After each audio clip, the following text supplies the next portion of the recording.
Hello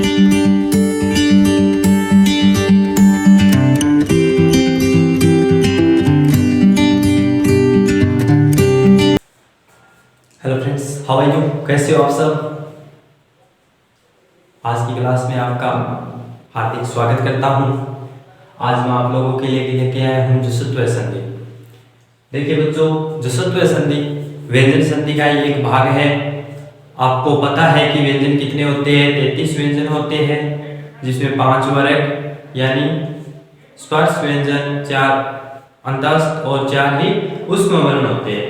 जसत्व संधि होती है बच्चों, एक बात हमेशा याद रखना कि जसत्व संधि में हमेशा परिवर्तन के रूप में तीसरा अक्षर आएगा। और अगर जसत्व संधि के नियमानुसार देखें तो जसत्व संधि 2 प्रकार की होती है। कितने प्रकार की होती है? 2 प्रकार की होती है, एक पदांत जसत्व संधि और एक अपदांत जसत्व संधि। पहले मैं देखूं पदांत, तो पद अंत यानी किस में परिवर्तन होगा? पद के अंतिम वर्ण में, यानी कि एक पूरा पद होगा और पूरे पद का जो अंतिम वर्ण होगा उसमें क्या होगा? परिवर्तन होगा। जैसे कि जगत प्लस ईश। आप देख रहे हो जगत एक शब्द है और ईश भी एक क्या है? शब्द है। जो जगत शब्द का अंतिम वर्ण क्या है? इसमें क्या होगा? परिवर्तन होगा और क्या शब्द बनेगा? जगदीश। ये परिवर्तन कैसे होगा? ये अपन नियम के हिसाब से पढ़ेंगे। और इसका दूसरा भाग होता है अपदांत जसत्व संधि। कौन सा भाग होता है? अपदांत। तो अपदांत यानी पद के अंत में न होकर, पद के अंत में न होकर कहां होगा? पद के बीच में होगा। यानी कि जैसे मैं कोई शब्द लिख दिया मैंने, खुद प्लस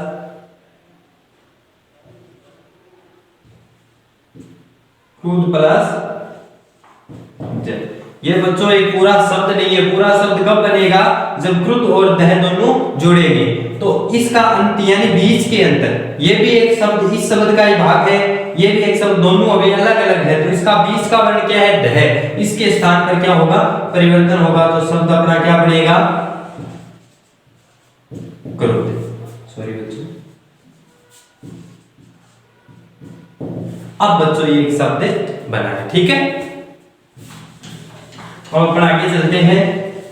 तो सर्वप्रथम देखते हैं कि जसत्व पदांत जसत्व संधि होती है, यानी जिसके अंदर कहां परिवर्तन होगा? पद के अंत में। वो क्या है? सूत्र है जला जसो अंते। क्या सूत्र है? जला जसो अंते। यानी जला जसो अंते सूत्र क्या कहता है कि वर्ग का पहला, दूसरा, तीसरा, चौथा वर्ण, यानी कौन कौन सा? गे, घ, अड़ा, च, छ, ज, झ, य, ट, थ, ड, ढ, त, थ, द, ध, न, प, फ, ब, भ, म। ये 4 अपने क्या है? वर्ग के प्रथम, दूसरा, तृतीय और ये पंचम अक्षर है। लेकिन इसमें अपन को रखना कौन से है? केवल 4 अक्षर। तो देखिए बच्चों, पहला, दूसरा, तीसरा, चौथा, पहला, दूसरा, तीसरा, चौथा, यानी 4 अक्षर। तो वर्ग का पहला, दूसरा, तीसरा, चौथा वर्ण आ गया। और क्या आई?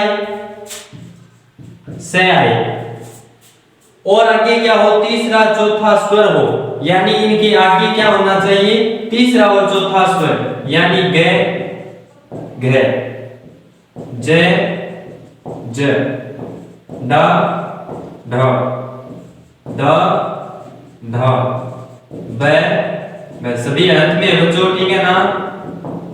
ये भी अंत में है।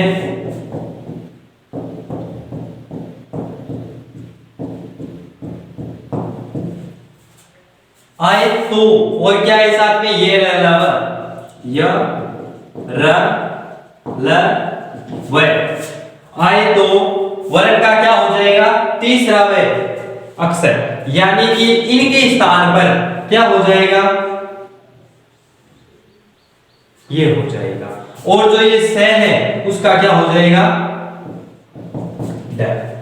ठीक है बच्चों, यानी कि वर्ग का पहला, दूसरा, तीसरा, चौथा अक्षर आए और उसके बाद वर्गों के तीसरे और चौथे अक्षर और साथ में ये आए तो वर्गों के क्या हो जाएंगे, तीसरे अक्षर हो जाएंगे और जो स है उसके स्थान पर क्या हो जाएगा, ड हो जाएगा। कैसे होगा देखिए मैं बताता हूं आपको, यहां पे उदाहरण बताता हूं।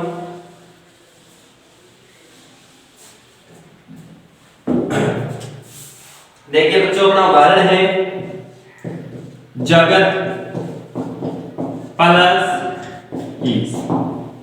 सॉरी बच्चों यहां पे है ना क्या आएगा, साथ में पता है क्या आपको, स्वर हो रहेगा, ठीक है ना। मैं लिख देता हूं यहां पे, यानी वर्गों के पहले दूसरे तीसरे चौथे अक्षर ये वर्ण और स्वर या ये रहता, तो इसमें क्या है बच्चों, स्वर है, तो ज का ज, ग ते का क्या हो जाएगा। अब ये कोई जरूरी नहीं है कि ते आए, तो आप यहां पे देखोगे जरूरी क्या है कि जो अक्षर आए उसी वर्ण का तीसरा अक्षर गणे, च आए तो च वर्ग का तीसरा, के आए तो के वर्ग का तीसरा, टे वर्ग में से आए तो टे वर्ग का तीसरा, ते वर्ग में से आए तो ते वर्ग का तीसरा, पे वर्ग में आए तो पे वर्ग का तीसरा।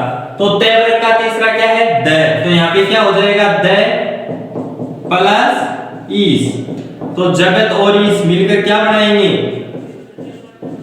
जगदीश, ठीक है। इसी प्रकार अपने पास आ गया वाक प्लस देवता। अब देखिए इस बार क्या है, कै वर्ग का पहला अक्षर है, उसके बाद इनमें से है क्या कोई अक्षर द, है ना, तो क्या हो जाएगा बताइए बच्चों, वर्ग का जो पहले वर्ग आया था उसका तीसरा अक्षर, तो कै वर्ग का तीसरा अक्षर क्या है, ग, तो यहां पे क्या हो जाएगा, वाग प्लस देवता, शब्द क्या बनेगा, वागे देवता, ठीक है बच्चों।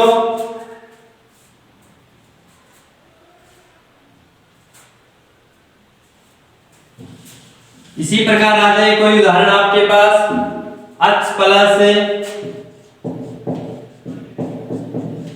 वर्ण।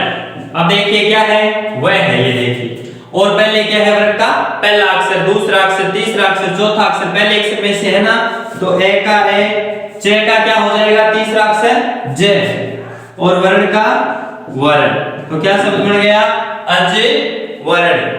इसी प्रकार अपने पास एक और आया था से, तो से का क्या हो जाएगा देखिए, सस प्लस आनंद। देखिए बच्चों से आ रहा है से, इसके बाद कोई स्वर आ रहा है तो से का क्या हो जाएगा, ड, क्या हो जाएगा, ड, तो से प्लस आनंद क्या होगा, सडा नन, ठीक है बच्चों। पहले भाग में किसी प्रकार की किसी की कोई दिक्कत हो तो बता दीजिए। मैं रिपीट कर देता हूं एक बार कि जहां आपको वर्गों के पहले दूसरे तीसरे चौथे अक्षर हो और उसके या उसके साथ में क्या हो, से हो, तथा उनके आगे वर्गों के तीसरे चौथे अक्षर और या र ल व तथा कोई स्वर होने पर जो वर्गों के पहले दूसरे तीसरे चौथे अक्षर आए हैं वो अपने ही वर्ग के तीसरे अक्षर में क्या हो जाएंगे, परिवर्तित हो जाएंगे, यानी कै वर्ग का क्या हो जाएगा, ग, च वर्ग का ज, टे वर्ग का ड, ते वर्ग का द, पे वर्ग का क्या हो जाएगा, ब, और जो ये से है इसका क्या हो जाएगा, ड, ठीक है।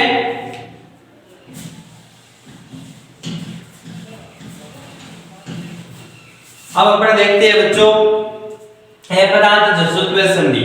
अपदार्थ जसत्व संधि क्या कहती है कि जो पद के बीच में परिवर्तन होता है, अर्थात पद के अंत में परिवर्तन नहीं होता है, यानी कोई शब्द होता है लेकिन उस शब्द के बीच में क्या होगा, परिवर्तन होगा। नियम आपको एक बात हमेशा याद रखनी है, दोनों संधियों में कॉमन है, जसत्व संधि के अंदर परिवर्तनानुसार नियम होगा तो कौन सा वर्ण उत्पन्न होगा, तीसरा नियम, ठीक है, सॉरी तीसरा अक्षर। तो सूत्र है इसका झल जसा जसी, अर्थात कि ये प्रत्याहार क्या कहते हैं कि वर्गों के पहले दूसरे तीसरे चौथे अक्षर हो, वर्गों के पहले दूसरे तीसरे चौथे अक्षर, यानी क ख ग घ च छ ज झ ट ठ ड ढ द थ द ध प थ ब भ। हो गए बच्चों, देखिए वर्गों के पहले दूसरे तीसरे यानी क्या रखे पहले दूसरे तीसरे चौथे अक्षर क्या है क ख ग घ, च रखे च छ ज झ, ट रखे ट ठ ड ढ, त रखे त थ द ध, प रखे प फ ब भ। इनके आगे वर्गों की तीसरे चौथे अक्षर हो। वर्गों के कौन से अक्षर होने चाहिए?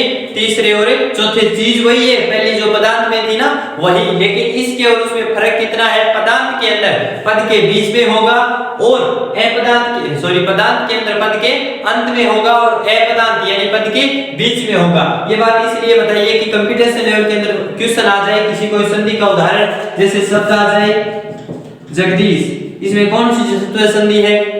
पदांत या अपदांत या चतुर्थ या कोई नहीं। तो आपको पता है जगदीश के अंदर जगत प्लस ईश, तो आप बता दोगे इसमें कौन सी संधि है? पदांत जसत्व संधि है। ठीक है बच्चों, आगे क्या हो? तीसरा और चौथा वर्ण। तीसरा चौथा वर्ण गे घ ज झ ड ढ द ध ब भ। हो तो वर्ग का क्या हो जाएगा? तीसरा अक्षर हो जाएगा, यानी क्या होगा? गे ज ड द और ब। यानी बच्चों इन सब का क्या हो जाएगा? ये अक्षर हो जाएगा। यानी क वर्ग का कोई वर्ण आता है तो ग हो जाएगा, च वर्ग में से कोई वर्ण आता है तो ज हो जाएगा, ट वर्ग में से कोई वर्ण आता है तो ड हो जाएगा, त वर्ग में से कोई वर्ण आता है तो द हो जाएगा और प वर्ग में से कोई वर्ण आता है तो ब हो जाएगा। ठीक है बच्चों, देखिए अपन उदाहरण देखते हैं।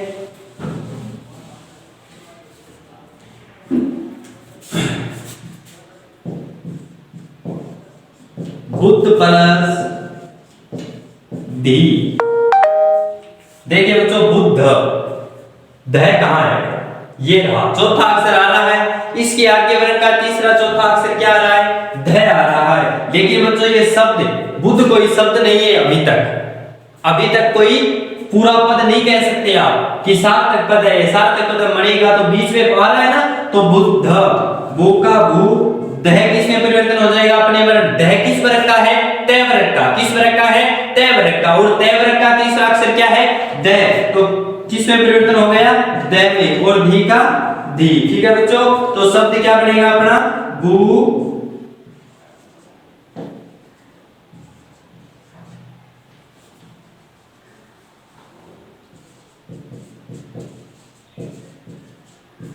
बुद्धि। ठीक है, सॉरी बच्चों ऐसे नहीं होगा ना।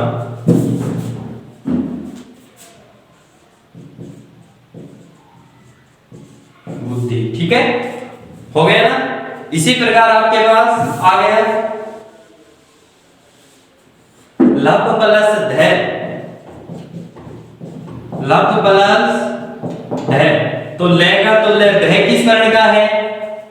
ये रहा। अब आपको ये नहीं देखना है ध आ रहा है तो यहाँ पे ध होगा, नहीं। ब किस वर्ण का है? प वर्ग का। तो प वर्ग का तीसरा अक्षर क्या है? ब। तो ब किसमें परिवर्तन हो जाएगा? ब के अंदर। और ध का ध, तो बच्चों क्या आएगा? ल ब ध। ठीक है बच्चों, इसी प्रकार आपके पास आ जाए कोई उदाहरण। आधब्य प्लस धब्य धम, तो क्या होगा? आधब्य। ये रहा ब और ये रहा चौथा अक्षर ध, तो भ का किसमें परिवर्तन होगा? द के अंदर। किसमें परिवर्तन होगा? द के अंदर। तो आ रे ब ध में। ठीक है बच्चों, यहाँ तक किसी कोई दिक्कत? जसत्व संधि अपनी कंप्लीट में एक बार रिपीट कर देता हूँ आप लोगों को कि जसत्व संधि होती है वो दो प्रकार की होती है, एक पदांत जसत्व संधि और एक अपदांत जसत्व संधि। पदांत जसत्व संधि क्या कहती है कि जब पद के अंत में परिवर्तन होता है, और अपदांत जसत्व संधि क्या कहती है जब पद के बीच में परिवर्तन होता है अर्थात पद के अंत में परिवर्तन नहीं होता है। पदांत जसत्व संधि है उसका सूत्र है जलाज सोमते, उसके हिसाब से वो क्या कहता है कि वर्गों के पहले दूसरे तीसरे चौथे अक्षर आए और उसके साथ स आए तथा उनके आगे वर्गों के तीसरे और चौथे अक्षर स्वर और या रा ल आए तो जो पहले वर्गों के पहले दूसरे तीसरे चौथे अक्षर है वो अपने ही वर्ग के तीसरे अक्षर में बदले जाएंगे। दूसरा भाग है इसका अपदांत जसत्व संधि जलाज सोजसी, ये क्या कहता है कि वर्गों के पहले दूसरे तीसरे चौथे अक्षर आए उसके आगे तीसरे और चौथे अक्षर आए तो जो पहले दूसरे तीसरे चौथे अक्षर है वो अपने वर्ग के तीसरे अक्षर में परिवर्तित हो जाएंगे, यानी हमेशा कौन सा अक्षर बनेगा? तीसरा अक्षर बनेगा। ठीक है विद्यार्थियों, अगर किसी प्रकार की वीडियो में कोई दिक्कत आती है तो आप कमेंट जरूर करिएगा। अगर वीडियो अच्छा लगे तो चैनल को लाइक शेयर और सब्सक्राइब करना न भूलें। धन्यवाद।